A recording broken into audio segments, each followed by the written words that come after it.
Hello everyone, আপনারা যে ছবিটা দেখতে পাচ্ছেন এটা একটা র্যাম্পের ছবি, একটা বেসমেন্টের র্যাম্প। আপনারা যে ঝকঝকে পরিষ্কার পরিচ্ছন্ন একটা র্যাম্প দেখতে পাচ্ছেন, এখানে আজকে আমরা আলোচনা করব যে এখানে যে চ্যানেলগুলো বসানো আছে এই চ্যানেলটা নিয়ে। তো আসলে এই চ্যানেলগুলো কিভাবে বসবে এর জন্য প্রথমেই আপনার ডিজাইনারের কাছ থেকে একটা ইনস্ট্রাকশন থাকতে হবে। তো এখানে একটা আপনারা বেসমেন্ট চ্যানেলের ডিজাইন দেখতে পাচ্ছেন, ড্রয়িং দেখতে পাচ্ছেন।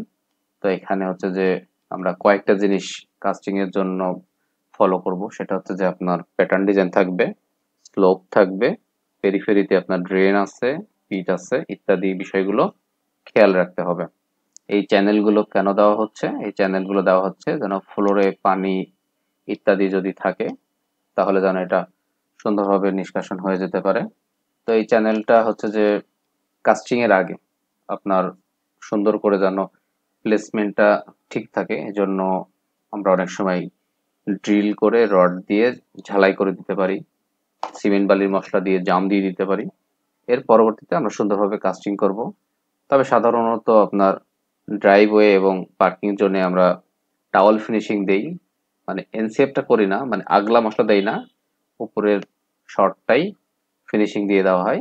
কিন্তু র্যাম্পটাতে শুধু পাট্টার বাড়ি দিয়ে রাফ একটা ফিনিশিং দেওয়া হয়। তো সুন্দরভাবে কাজ শেষ হয়ে গেলে একদিন পরে আমরা কিউরিং শুরু করতে পারি। কিউরিং শেষে হ্যান্ড ওভারের আগে চ্যানেলগুলো পরিষ্কার করে আমরা পেইন্ট করে দিতে পারি। তো এই ছিল আজকের ভিডিও। আমরা বেসমেন্ট চ্যানেল সম্পর্কে জানলাম। এরকম ইঞ্জিনিয়ারিং টিপস পেতে আমাদের চ্যানেল পেজগুলো আপনারা ফলো দিয়ে রাখতে পারেন, এবং কি বিষয়ে আপনারা পরামর্শ চাচ্ছেন সেগুলো কমেন্টসের মাধ্যমে জানাতে পারেন। তো আজকে এই পর্যন্তই। সবার সুস্থতা কামনা করে শেষ করছি। আসসালামু আলাইকুম।